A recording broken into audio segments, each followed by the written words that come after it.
গা দুর্বল, কমজোরি লাগে, হাতে পাওয়া জোর পাওয়া যায় না, মাথা ঘুরায়, ওগুলা খাইলে শরীরের শক্তি অল্প পাওয়া যায়। তোমরাও খাইবা এইভাবে বানাইয়া, ঠিক আছে?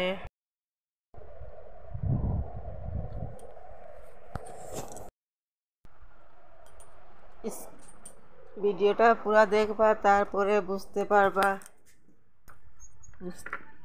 পারবা কিভাবে কি হয়, গ্যাসের সমস্যা হইলে কি কি খাইতে লাগে। মানিমুনি মানে ঠুনকি মানকি পাতা খাইতে লাগে গ্যাসের সমস্যা হইলে।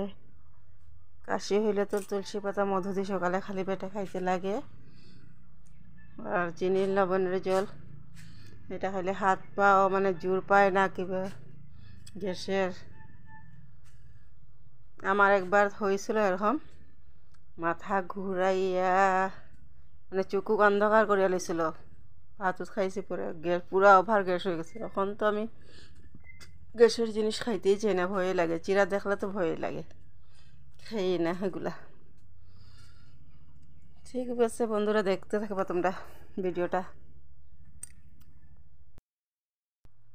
পায়খানার সমস্যা হইলেও খাইতে পারবা জলটা চিনি লবণে গুল বানাইয়া, এটা খাইলেও পায়খানা বন্ধ করব, বারবার পায়খানা করা। আর ক্রনিক ডিসেন্টারি হইলে ভেদাইলতা পাতা সকালে খালি পেটে ছেঁচিয়া রস খাইলে ক্রনিক ডিসেন্টারি ভালো হইব। তোমরা ভিডিওটা দেখতে থাকবা আর ওগুলা খায়া দেখবা, খাইয়া ভালো হইলে কমেন্ট করবা আমারে। ঠিক আছে বন্ধুরা, দেখতে থাকবা। শুভ দুপুর বন্ধুরা, তোমরা কেমন আছো?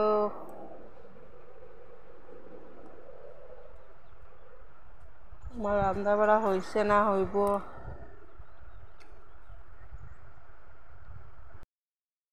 আলু কাটা হয়ে গেছে,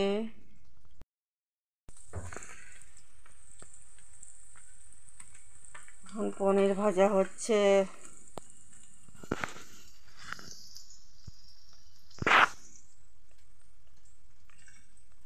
পনির দিয়ে আলু দিয়ে সবজি হবে।